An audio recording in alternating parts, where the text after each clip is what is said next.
प्रभु यीशु मसीह के पवित्र नाम में आप सबको जय मसीह की।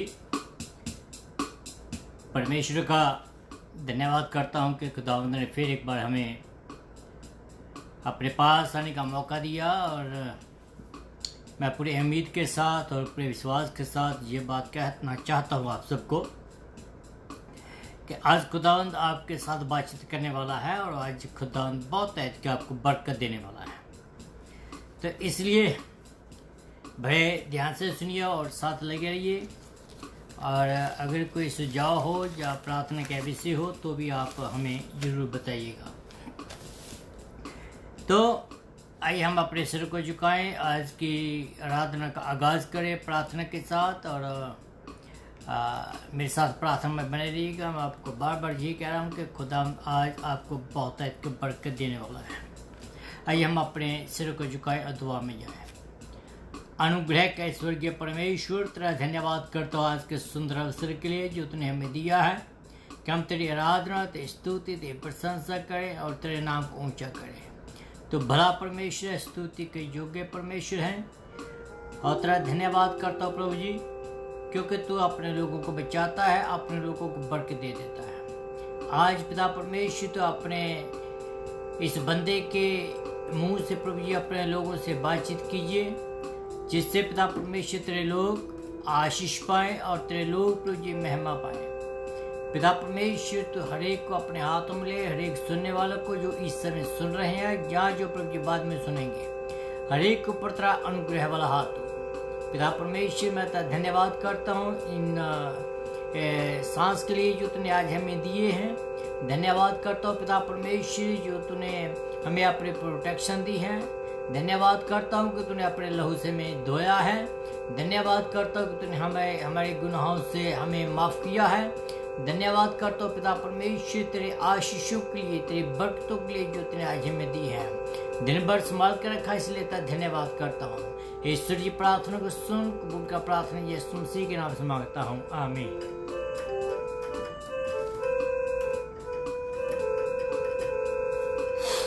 मेरे जीजो, जैसे आपको मालूम है कि हम हर बार परमेश्वर की जो आराधना है एक गीत के द्वारा करते हैं, और उससे आगे हम बढ़ते हैं कि जो भी खुदावंद हमारी अगुवाई करता है। और मैं तकरीबन अपने जितने भी खुद के गाने लिखे हैं वही गाता हूँ, और उम्मीद करता हूँ कि आप सबको पसंद आते होंगे। मुझे मालूम है कि इतने अच्छे तो नहीं है, मतलब कहने का मीनिंग के म्यूजिक ऐसा नहीं है या कुछ भी है, लेकिन फिर भी हम जो है उसकी आराधना करने से रुकते नहीं हैं। आवाज़ या म्यूजिक हमें उसकी आराधना करने से नहीं रोक सकता, बल्कि हमारा दिल जो है हमारे दिल से उसकी आराधना निकलनी चाहिए। जो दिल से आराधना निकलती है खुदा उसको स्वीकार करता है। आइए हम अपने सिर को झुकाएं और दुआ में अपने इस गाने की तरफ बढ़ें।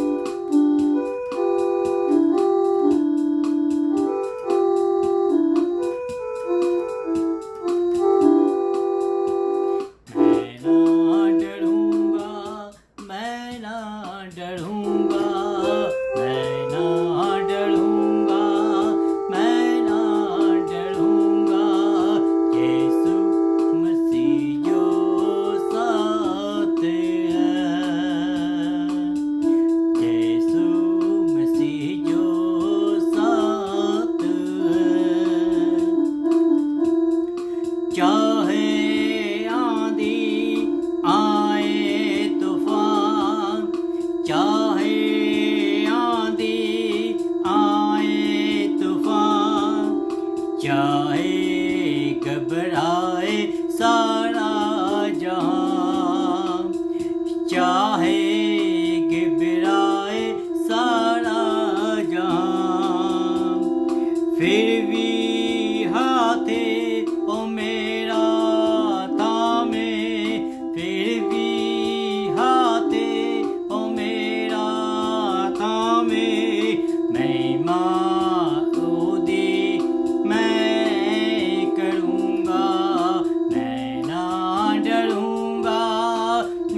गायो मेरा ऊंचा किला है ओ, मेरा ऊंचा किला है ओ।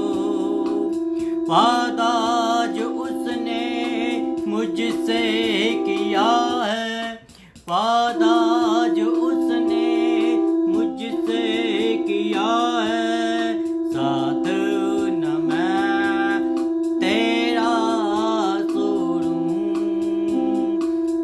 ना डरूंगा, मैं ना डरूंगा, मैं ना डरूंगा, मैं ना डरूंगा। यीशु मसीह जो साथ है,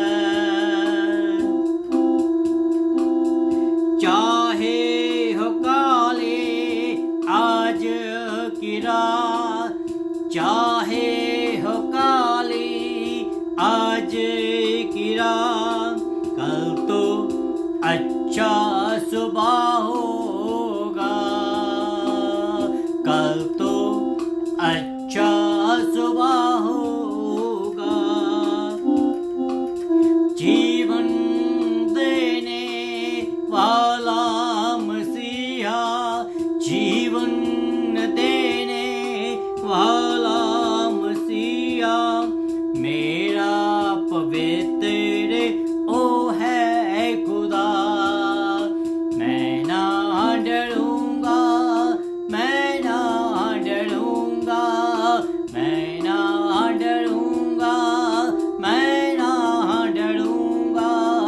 यीशु मसीह जो साथ है, यीशु मसीह जो साथ है। धरती अंबेरी जो कुछ उसमें, धरती अंबेरी जो कुछ उसमें, सब कुछ उसके हाथ में, सब कुछ उसके हाथ में।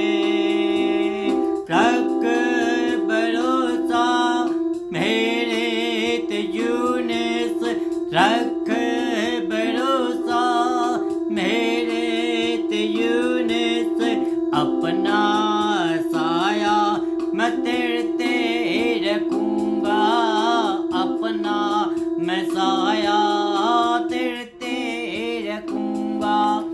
मैं ना डरूंगा, मैं ना डरूंगा, मैं ना डरूंगा, मैं ना डरूंगा। यीशु मसीह जो साथ है, यीशु मसीह जो साथ है, यीशु मसीह जो साथ है। Hallelujah, hallelujah, hallelujah, hallelujah, hallelujah. मेरे यीशु तेरा धन्यवाद हो, यीशु तेरा धन्यवाद हो, यीशु तेरा धन्यवाद हो, तेरा धन्यवाद हो प्रभु। हम इस बात को प्रभु जी जानते हैं कि तो हमारे बीच में है, हम इस बात को जानते हैं तो हमारे साथ में है। ओ पिता परमेश्वर तेरा धन्यवाद हो पिता प्रभु जी, इसलिए हम डरते नहीं हैं, इसलिए हम घबराते नहीं हैं, क्योंकि पिता परमेश्वर तेरा अनुग्रह, तेरा दया वाला हाथ प्रभु जी हमारे ऊपर रहता है, इसलिए तेरा धन्यवाद हो। Hallelujah, hallelujah, hallelujah. ओ पिता परमेश्वर तेरा धन्यवाद हो, क्योंकि तू भला परमेश्वर प्रभु जी आज तो बहुत अचंभे काम करने के लिए जा रहा है, इसलिए तेरा धन्यवाद हो। मेरे खुदा तेरा नाम बहुत ऊंचा किया जाए आज पिता परमेश्वर। हालेलुया। पिता परमेश्वर जो तूने वचन मुझे दिया है प्रभु जी, होने दे कि आज तेरे लोगों के दिलों में काम करे मेरे यीशु यार। मैं पिता परमेश्वर एक बार फिर प्रभु जी तेरे विश्वासी जनों को तेरे हाथों में देता हूँ और तेरे से निवेदन करता हूँ कि अपनी पाक और खास प्रोटेक्शन अपने लोगों के ऊपर बनाए रखे पिता परमेश्वर। ओ यीशु राजा, हमने सुना और पाया है कि तू अपने लोगों को कभी भी ना तो छोड़ता है न कभी त्यागता है। ये हमारे जीवन की पर्सनल टेस्टमनी है कि तूने प्रभु जी सचमुच अपने वादों को पूरा करने में कायम है। आज भी पिता परमेश्वर अपने लोगों के ऊपर रहम कीजिए। मेरे खुदावंद तेरा धन्यवाद करता हूँ, धन्यवाद करता हूँ प्रभु जी। जितने भी आज देख रहे हैं उनके लिए मैं तेरा धन्यवाद करता हूँ, जितने बाद में देखेंगे उनके लिए तेरा धन्यवाद करता हूँ। तेरा अनुग्रह प्रभु जी हमारे सब लोगों के ऊपर बना रहे। इस छोटी प्रार्थना को सुन कबूल कर, प्रार्थना यीशु मसीह के नाम से मांगता हूँ, आमीन एंड आमीन। मेरे अजीजों, हम लोग जो हैं रेवलेशन की किताब उसके जो हाफ वे वी आर, आज जो है वो 11 जो अध्याय है उसमें हम देखेंगे। इस किताब को मैं इस अध्याय को पूरा नहीं पढ़ूंगा क्योंकि काफ़ी लंबा है। मैं सोचूंगा कि इसकी जो 1-2 आयतें हैं उनको मैं आपके सामने रखूं ताकि उससे आगे हम आगे बढ़ सकें। इसमें लिखा है 11 अध्याय, फिर मुझे नापने के लिए एक सरी दी गई और किसने कहा कि उठ परमेश्वर के मंदिर तथा वेदी और उसकी उपासना करने वालों को नाप और मंदिर के बाहरी आंगन को छोड़ दे, उससे मत नाप क्योंकि वह गैर यहूदियों को दिया गया है, जे 42 माह तक पवित्र नगर को रोंदेंगे। मैं अपने 2 गवाहों को अधिकार दूंगा और वे टाट ओढ़े हुए 1260 दिनों तक नबूवत करेंगे। खुदावंद अपने वचन के पढ़े और सुने जाने पर आशीष दे, आमीन। हम इस बात पर आज विचार करेंगे, इस बात पर हम गौर करेंगे कि ये जो मंदिर है इसको नापने के बारे में और ये 2 गवाह है इनके बारे में, और बाकी जो इसके बीच में अगर आप 15 अध्याय पढ़े उसमें बताया गया है कि 7वीं तुरी के बारे में। कोशिश करेंगे हम लोग कि इस पूरे अध्याय को ख़त्म करें। अगर नहीं हुआ तो इसको हम लगातार कंटिन्यूज कल इसको करेंगे। इससे पहले कि मैं आगे बढ़ूं, मैं प्रभु यीशु मसीह के पवित्र नाम में आप सबको सलाम कहता हूं और जय मसीह कहता हूं। और मुझे ये पूर्ण विश्वास है कि खुदावंद ने आपको अब तक अपने पंखों के नीचे संभाला हुआ है, क्योंकि उसका ये वादा है कि वह ना तो तुम्हें कभी छोड़ेगा और ना ही कभी वो त्यागेगा। और उसका वादा है वो अपने दूतों को आपकी रक्षा के लिए आपके पास भेजेगा। और जरा ध्यान दे इस बात के ऊपर कि आप खुदा की नज़र में कितने महान हैं, कितने बहुमूल्य हैं, कि खुदावंद जो है वो आपकी हिफाजत के लिए अपने दूतों को एक आज्ञा देता है कि वो हमारी रक्षा करें। So don't think you are less than anybody else, don't think that somebody is superior than you. If you are in Christ and everybody we are equal in His eyes, हम परमेश्वर की नज़रों में सब एक हैं, क्योंकि परमेश्वर ने हमें अपनी महिमा के लिए अलग किया हुआ है, अपने लहू से हमें उसने धोया हुआ है।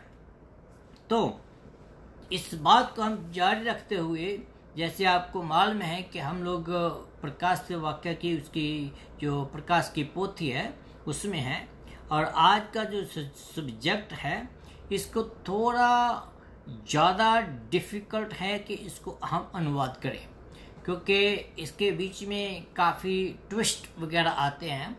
तो मैं खुदावंद से प्रार्थना करता हूँ कि खुदावंद मुझे अपनी हिकमत दें कि मैं इस पैसेज के साथ जस्टिस कर सकूं और इस पैसेज को आप तक सही तरीके से पहुंचा सकूं, ताकि आपके दिलों में जो सवाल हैं या जो डाउट हैं वो दूर हो सकें। क्योंकि ये इस किताब को समझना हर एक विश्वासी के लिए बहुत ज़रूरी है, और इसका फ़ायदा लेना एक गैर विश्वासी के लिए भी बहुत ज़रूरी है। अगर उन लोगों ने अभी इस समय इसका फ़ायदा नहीं लिया तो आगे जाकर उनको बहुत ज़्यादा पछताना पड़ेगा। तो हमने देखा है कि पहली 2 आयतें जो है उसमें यरूशलेम में जो यहूदियों का मंदिर है उसके बारे में बात कही गई है। और इसको क्यों कही गई है? क्योंकि यहूदी जो याजक जो लोग थे, और याजकों को पवित्र करके, ताकि वो उस जो मूसा की व्यवस्था थी, जो मूसा के द्वारा जो कानून बनाए गए थे, और उनको पूरा करें। पुराने नियम के मुताबिक परमेश्वर की आराधना वहाँ उस मंदिर में होगी।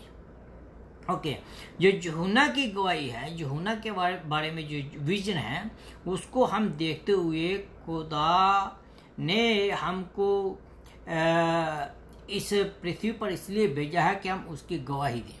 ठीक है, जब हम आगे बढ़ते हैं तो लिखा है उस वहाँ कि खुदावंद ने अपने उस दूत को कहा कि तो क्या कर, मंदिर को नाप। यीशु मसीह जो है उसकी सेवकाई के दिनों में जो मंदिर यरूशलेम में था, वह मंदिर जो है इस दर्शन से 25 साल पहले तीतुस जो कैसर था, उसके द्वारा इसको बर्बाद कर दिया गया था, ढा दिया गया था, इसको नष्ट कर दिया गया था। किसके द्वारा? तीतुस के द्वारा। कब किया गया था? यीशु मसीह की जो मिनिस्ट्री थी 25 साल पहले, यीशु मसीह की मिनिस्ट्री जब जिसको यूहन्ना को विजन मिला, उस विजन से पहले 25 साल पहले जब यीशु मसीह की जो सेवकाई चलती थी उसके दौरान। और इसीलिए प्रभु यीशु मसीह ने ये कहा था कि ये जो मंदिर है, इस मंदिर के ऊपर पत्थर के ऊपर पत्थर भी नहीं टिकेगा, कि सारा का सारा वो तबाह हो जाएगा। और ये आपको मत्ती की किताब उसका 24 अध्याय उसकी पहली आयत में मिलेगा, जहाँ लिखा कि जब पत्थर पर पत्थर भी ना छूटेगा जो ढा दिया ना जाएगा। लेकिन बात है कि फिर ये मंदिर कौन सा है? अगर ये मंदिर नष्ट कर दिया गया था, ये इस मंदिर को बर्बाद कर दिया गया था, तो अब यूहन्ना किस मंदिर की जो विजन देख रहा है, ये किस मंदिर की बात कर रहा है? क्योंकि अब तक जो है यरूशलेम में कोई मंदिर नहीं है।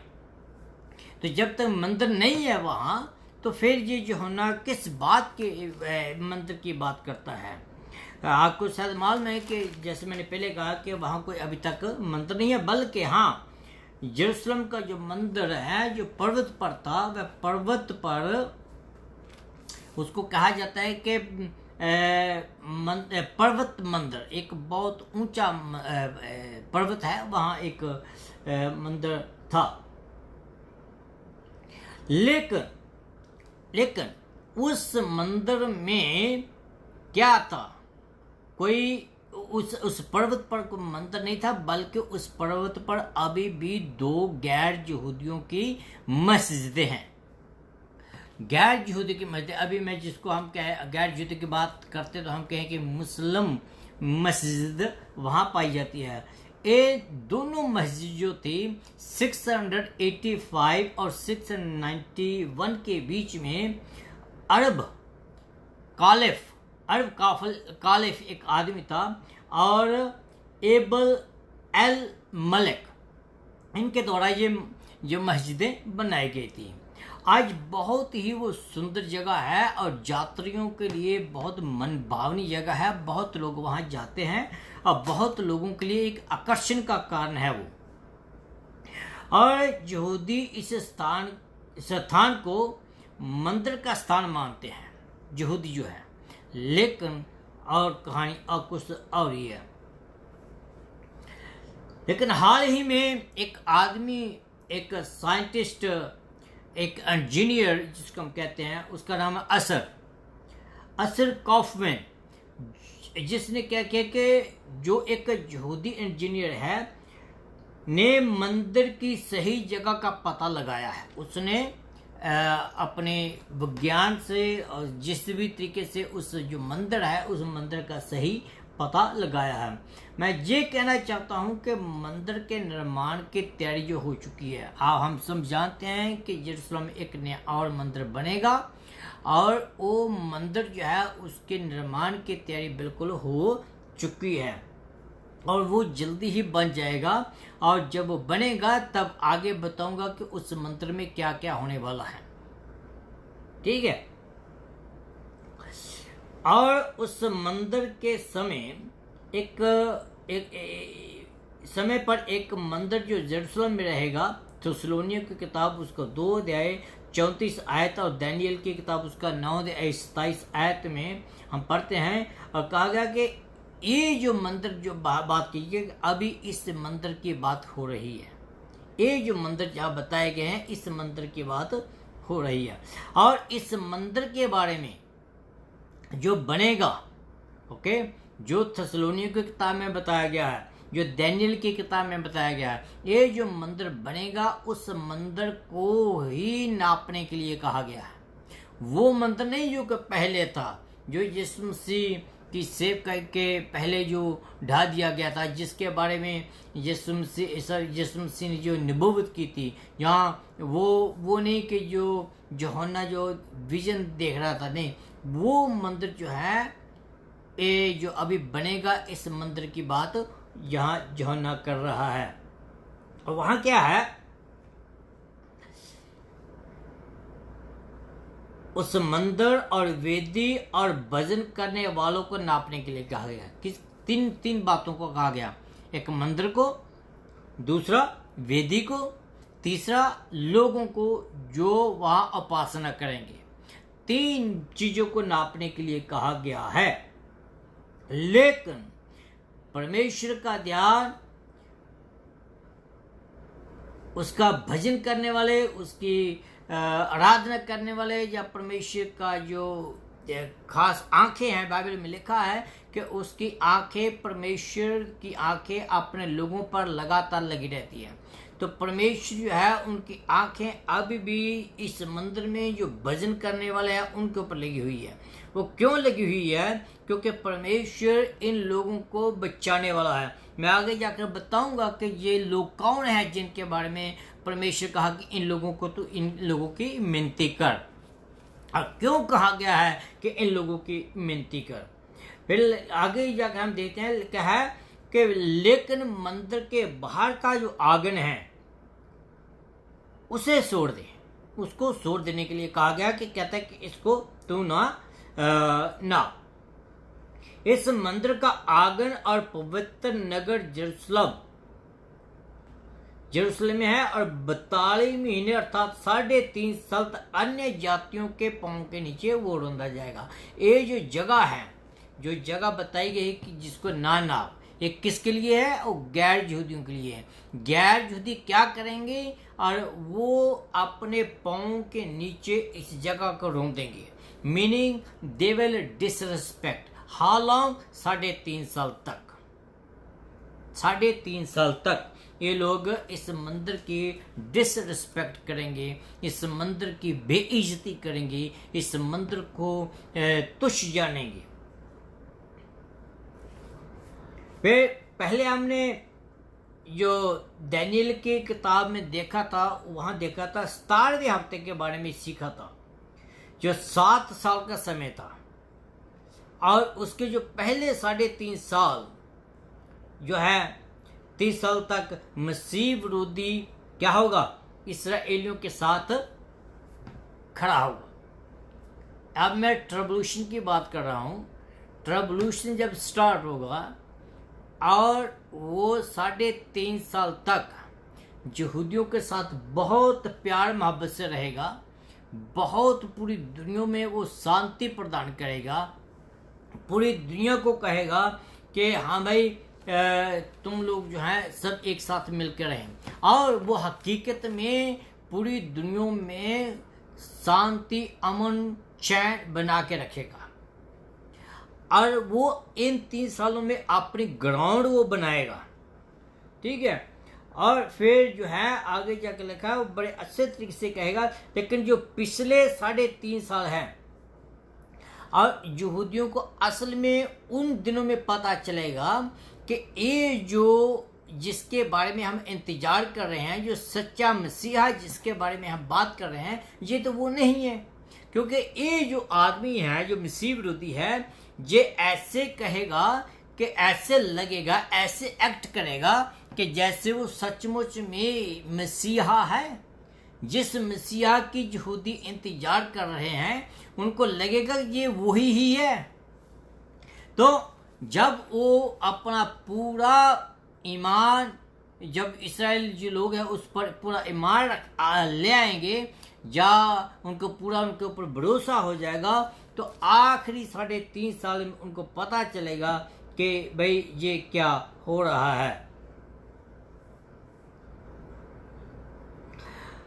वो उनकी जो वाचा पहले 3.5 साल में जो वाचा बांधी जाएगी, जैसे मैंने पहले कहा कि पीस ट्रीटी, जो शांति का वादा है वो बांधेगा इसराइल के साथ, कि इसराइल जो है वो पूरे अपने आसपास के जितने भी देश हैं उन सब के साथ शांति का इकरारनामा बनाए। और वो इकरारनामा जो है उसको पिछले 3.5 साल में वो तोड़ेगा और वहाँ क्या होगा, और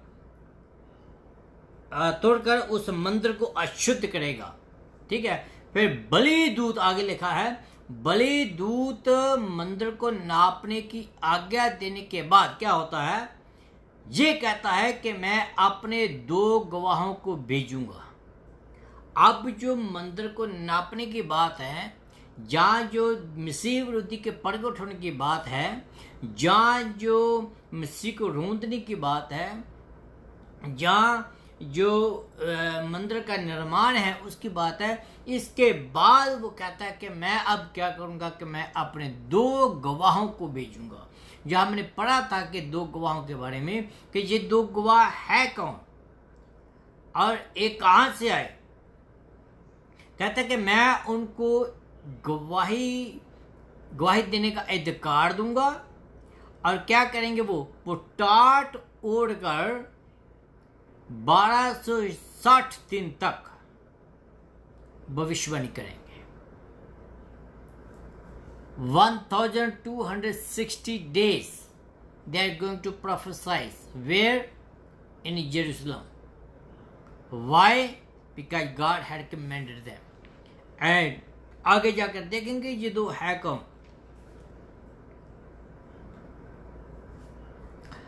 और संख्या 2 जो है बाइबल के बीच में, वो 2 जो है सामान्य की संख्या है। और हम देखते हैं कि ये गवाह कौन है। यस, ये 2 जो गवाह है को फरिश्ते नहीं है। जहाँ लिखा कि महाबली जब मंदिर के नापने के बाद 2 गवाहों को आगे देगा, वो 2 गवाह को फरिश्ते नहीं है, ना वो कोई महादूत है, ये 2 आदमी हैं। और ये आदमी के बारे में आपको बताऊंगा जिनके बारे में लोगों को अलग अलग विचार हैं। दंड के दिनों में भी प्रभु यीशु मसीह जो है वो हमें हमारी याद रखता है। ये 2 गवाहों के दिनों में, when these people they will come, God will protect his people. God will give the full protection to his people. We will see कि हम आगे जाकर देखेंगे कि कैसी ये प्रोटेक्शन देता है। यहाँ 2 गवाहों को जो यीशु मसीह के है भेजे गए हैं, इनके विषय में कहा गया है कि वे जो जैतून के 2 वृक्ष हैं, जो पेड़ हैं, और 2 दीवट हैं जो पृथ्वी के प्रभु के सामने खड़े रहते हैं। रेवलेशन की किताब उसका 11 अध्याय उसकी 4 आयत में हम जब पढ़ते हैं तो हमें मिलता है जकरिया के नबी के दर्शन के बीच में हम ऐसा ही देखते हैं कि एक दीवट है जो संपूर्ण सोने का है, और कहता है आगे कि उसका कटोरा उसकी चोटी पर है, और उसके सिर के ऊपर 7 दीपक हैं, और दीवट के पास 2 वृक्ष हैं। और इन दोनों के बारे में बताया गया है कि ताजे तेल से बड़े हुए वे 2 पुरुष हैं जो सारी पृथ्वी के परमेश्वर के पास हाजिर रहते हैं। जकरिया नबी की किताब उसका 4 अध्याय 4 आयत में लिखें, कहता है कि जो यहूदा के अतिपति, 2 आदमी के बारे में बात कर रहा हूं, अतिपति यरूब्बाबेल और महायाजक योशुआ, थे। हगाई नबी की किताब में अगर आप पढ़ें, उसका 1 अध्याय, उसकी 1 आयत और उसके फिर 14 आयत, इसके साथ साथ अगर जिक्रा की किताब पढ़ें, जिक्रा की किताब के बीच में 3 अध्याय, उसकी 1 आयत और 4 अध्याय, उसकी 6 आयत में भी उसके बारे में पता चलता है। लेकिन क्या सचमुच ये जरुब्बाबेल और जोशुआ है 2 गवाह? मेरे हिसाब में तो नहीं। लेकिन वास्तव में वे है कौन? ये कौन है जो आदमी, अगर जो 2 आदमी नहीं है तो? कुछ लोग कहते हैं कि ये हनोक और मूसा है। कुछ लोग कहते हैं कि क्योंकि इनकी जो सेवकाई हैं, इनकी सेवकाई के बीच में ऐसा ही हुआ कि मूसा और एलिया है। कुछ लोग ऐसा मानते हैं, मूसा और एलिया। आकाश से आग जो गिराने वाले, बैरियों को नष्ट करने वाले, आकाश को बंद करने वाले, पानी को लहू बनाने वाले, ये सब बातें जो हैं ये हमें मूसा और एलिया की सेवकाई के बीच में मिलती हैं। और इसी प्रकार को पृथ्वी पर इन 2 गवाहों के द्वारा ही ये काम होंगे। मुझे संपूर्ण यकीन है कि ये 2 गवाह और कोई नहीं है, ना तो वो जरुब्बाबेल है, ना वो कोई महायाजक जोशुआ है, ना वो हनोक है, ना ही वो कोई महाबली है। लेकिन ये 2 गवाह 100% मैं कहता हूँ कि ये मूसा और एलिया है। क्योंकि ऐसा बाइबल में लिखा है कि उन दिनों में ऐसा होगा, आकाश से आग बरसेगी, वहाँ पानी लहू हो जाएगा। ये सब कुछ ऑलरेडी हो चुका है और इन दोनों को गवाही की ताकत दी है और इन लोगों को ये सब कुछ करने की ताकत खुदावंद ने दी है। और they are the one, they are going to do all these things. फिर आगे लिखा है कि अथाह कुंड से एक पशु निकलता है। जब ये 2 गवाही देते हैं, अथाह कुंड से एक पशु निकलता है। कौन? मसीही विरोधियों के द्वारा। ये मसीही विरोधी जो है, कौन है मसीही विरोधी? शैतान। और शैतान के द्वारा क्या होगा? जब ये 2 गवाह जो हैं, ये शैतान विरोधी कहाँ से निकलेगा? अथाह कुंड से। और ये अथाह कुंड से जब वो निकलेगा तो फिर क्या करेगा? इन दोनों गवाहों को वो मार डालेगा। इन दोनों गवाहों को वो मार डालेगा। लेकिन ये 2 गवाह जो हैं, इनकी जो लोथें हैं वो 3 दिन तक नगर के बीच में पड़ी रहेंगी। 3 दिन तक। आत्मिक तौर पर ये जो स्थान है, जो हम यरूशलेम चौक कहता हम जिसको, वो सदोम और मिस्र कहलाता है। 3.5 दिन तक पूरा सन्नाटा, उनकी लोथी वहां पड़े रहेंगी। 3.5 तक दुनिया क्या करेगी? दुनिया खुशी मनाएगी। दुनिया क्या करेगी? दुनिया एक दूसरे को तोहफे भेजेगी। दुनिया क्या करेगी? दुनिया नाच ना करेगी, लोग खुशियां मनाएंगे, क्योंकि ये 2 जो गवाह है वो मारे गए हैं। ये 2 गवाह जो है वो बर्बाद हो गए हैं। लोग एक दूसरे को तोहफे भेजेंगे, एक दूसरे से हग करेंगे, एक दूसरे को बधाई देंगे, एक दूसरे को तोहफे भेजेंगे, इतनी खुशी मनाएंगे इन दोनों के बारे में। नाचेंगे, कूदेंगे, पार्टी करेंगे, तोहफे भेजेंगे। All this things they will do because they will have the full time to enjoyment.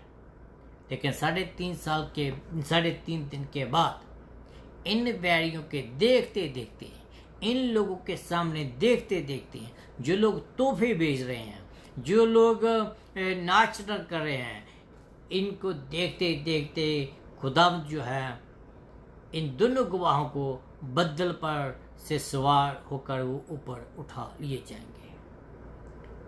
The both of them they will caught up in heaven. ये दोनों जो हैं, जो दोनों गवाह हैं, 3 दिन के बाद इनमें से फिर खुदावंद अपनी आत्मा डालेगा, इनके बीच में फिर उनकी आत्मा डालेगा और खुदावंद उनको जीवित करके आकाश पर उठा लेगा। These things is going to be happen. ये सब कुछ जो है वो होने वाला है, और ये इसलिए बताया गया है, मैंने पहले भी कहा था, ये इसलिए बताया गया कि विश्वासी जनों के विश्वास मजबूत हों, और जो अन्य विश्वासी हैं, जो गैर मसीह हैं, और उनको ये मौका दिया जा रहा है कि वो अपने गुनाहों से पश्चाताप करें और परमेश्वर के पास आ जाए, ताकि इस बड़े महाक्लेश से वो बच जाए। फिर आगे जाकर हम देखते हैं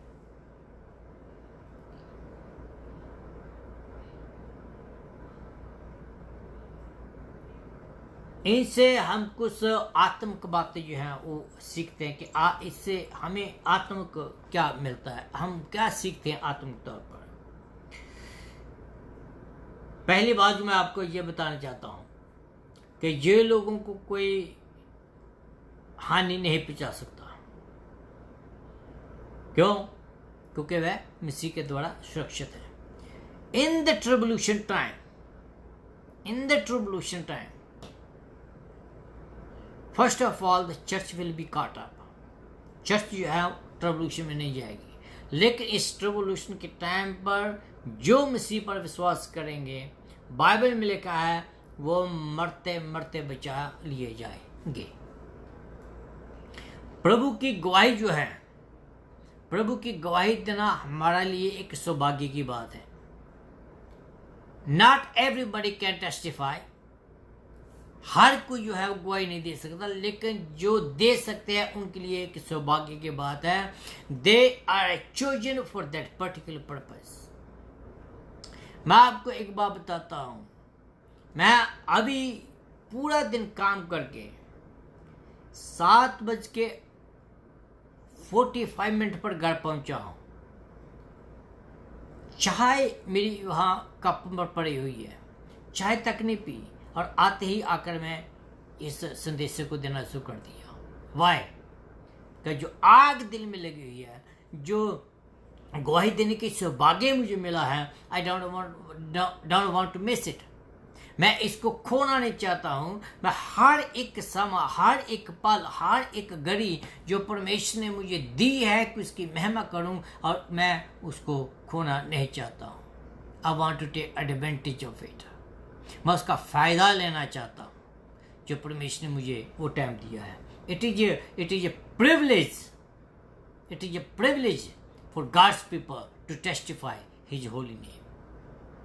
and if you are saved by his grace, अगर आप उसके दया के द्वारा बचाए गए हैं, this opportunity it is yours. ये दया के साथ साथ ये आपको सौभाग्य दिया गया है, एक रिस्पॉन्सिबिलिटी दी गई है। अगर आप उसके दया को लेकर बैठ जाते हैं और उसके ये कमांडमेंट को पूरा नहीं करते हैं, there is something wrong with your walking with God. परमेश्वर के साथ चलने में कुछ न कुछ को प्रॉब्लम तो है।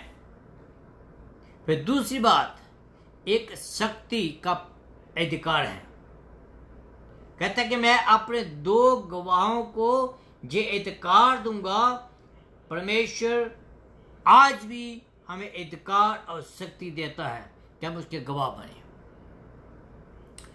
If God send you somewhere and he prepare you for that, if God has a particular task for you and he already prepared you, he will not send you without preparation. He will not send you without giving you the authority. अगर आपको उसने परमेश्वर अपने वचन के लिए चुना है, तो परमेश्वर आपको सामर्थ जरूर देता है। He will never let you down. He will never leave you alone. He will never forsake you. That is his promise.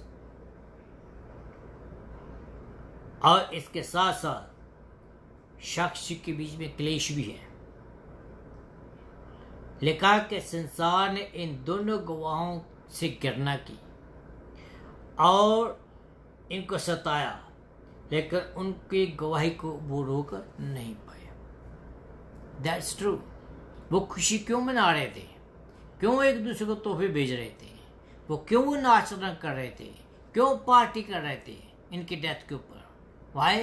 Because they gave them very hard time, they gave them very hard time, but they could not stop them to testify. परमेश्वर ने अगर आपको और मुझे चुना है, दुख मुसीबत परेशानी आएंगी, मुश्किलों का सामना हमें करना पड़ेगा, लेकिन परमेश्वर अपनी गवाही को कभी भी रुकने नहीं देगा। हालेलुया। परमेश्वर की गवाही जो है वो आपको और मुझे देनी है, और इस काम को करने के लिए परमेश्वर ने आपको और मुझे अलग किया है। और इस जो साक्षी है, जो टास्क जो खुदा ने दिया है हमें, इसका प्रतिफल क्या है? क्या फायदा है इसका? ये दोनों मार डाले गए, पर उनका कोई बिगाड़ नहीं सका। क्यों नहीं बिगाड़ सका? क्यों? क्योंकि वो फिर जीवित हो गए। उनके गवाही का प्रतिफल उनको मिला, उनके गवाही का प्रतिफल उनको फिर जागृत वो हुए, फिर वो उनके बीच में वो उनके बल आया। और इसी रीति से when you and me testify God, God give us the fruit of that, गवाही की सुरक्षा। कहता है कि उसने क्या किया, उनको सुरक्षित किसके द्वारा किया गया? दूतों के द्वारा। उनकी हिफाजत किन के द्वारा की गई? दूतों के द्वारा। इसी रीति से परमेश्वर जो है वो हमारी चिंता करता है। उसने हमारे बाल तक जो गिने हुए हैं, He knows what we need, He knows what we are going through, He knows what we are meant to be, He knows what grace it is to us. प्रभु यीशु मसीह की अनुमति के बगैर हमारा कोई भी बाल नहीं बिगाड़ सकता है। फिर 7वीं तुरी के बारे में बात कही गई है। अगर आप रेवलेशन की किताब इसका 11 अध्याय पढ़ें, 7वीं तुरी के बारे में बात कही गई है। 7वीं तुरी जो है, कहता है कि फूकने पर स्वर्ग में बड़े बड़े शब्द होने लगे। मैं इसको खत्म करूंगा, ज़्यादा नहीं इसके बारे में जाऊंगा, क्योंकि next time tomorrow we will see about कि ये 7वीं तुरी है, ये क्या है। और इसके बाद एक बहुत बड़ी चीज़ होने वाली है। उसके बाद अजगर आने वाला है, एक स्त्री जिसके बारे में बात करी गई है, एक जो बच्चा है उसके बारे में बात करी गई है, और फिर और भी बहुत सारी बातें हैं जो हम कल देखेंगे। फिर वहाँ प्रधान स्वर्गदूत जो है मिकाएल आते हैं, वो लड़ाई होती है, बहुत कुछ कल जो है बहुत पावरफुल मैसेज होगा। और इस बात को बहुत समझना हमारे लिए बहुत ज़रूरी है कि ये अजगर कौन है, ये स्त्री कौन है, ये बच्चा कौन है। ये सब बातें जो हम कल देखेंगे 7वीं तुरी के साथ साथ। तब तक परमेश्वर आपको बरकत दे, और आप मेरे साथ बने रहिएगा। कल भी इसी टाइम आपके सामने आएंगे, खुदा का वचन लेकर आएंगे, और खुदा आपको बहुत बरकत देगा। आइए हम अपने सिर को झुकाएं और दुआ में जाएं। अनुग्रह के स्वर्गीय परमेश्वर का धन्यवाद करता हूँ इस बार के जो तूने हमें दिया है कि हम इन दोनों गवाहों के बारे में, इस मंदिर के बारे में जान सके कि ये मंदिर क्या है, ये आत्मिक तौर पर हमारे लिए क्या है, ये जो दो गवाह हैं ये क्या है, और इनकी टेस्टिमनी के द्वारा हमें क्या फ़ायदा मिला। ये सब कुछ पिता परमेश्वर तूने हमारे पर प्रकट किया, इसलिए धन्यवाद करता हूँ। मैं तेरे से निवेदन करता हूँ प्रभु जी कि इस वचन को लोगों के दिलों में काम करने दीजिए, ताकि लोग प्रभु जी अपने बुरे कामों को छोड़कर तेरे पास आ जाएं, और प्रभु जी तेरा जो आना है वो बहुत शीघ्र हो जाए, क्योंकि तूने कहा है कि मेरी और भी बहुत सारी बेटे हैं जिनको तूने अपने इस गले में मिलाना है। तो पिता परमेश्वर आज ये वचन लोगों तक पहुँचे, और ये वचन लोगों को घायल करें, और ये वचन को सुनकर लोग तेरे गले में मिल जाएं। पिता परमेश्वर तू भला परमेश्वर, स्तुति के योग्य परमेश्वर है। तूने प्रार्थना को सुना, इसलिए धन्यवाद करता हूँ। प्रार्थना यीशु मसीह के नाम से मांगता हूँ, आमीन। अब हमारे खुदावंद प्रभु यीशु मसीह का फजल, खुदा बाप के मोहब्बत, पवित्र आत्मा की सहभागिता हमारे सबने के साथ, कुल ईमानदारों के साथ, खास करके पूरी इस जमात के साथ जो सुन रही हैं, जो सुनेगी, उनके साथ आपसे लेकर हमेशा हमेशा तक होता रहे। आमीन आमीन। खुदावंद आपको बरकत दे। कल फिर मिलेंगे, तब तक खुदा हाफिज़।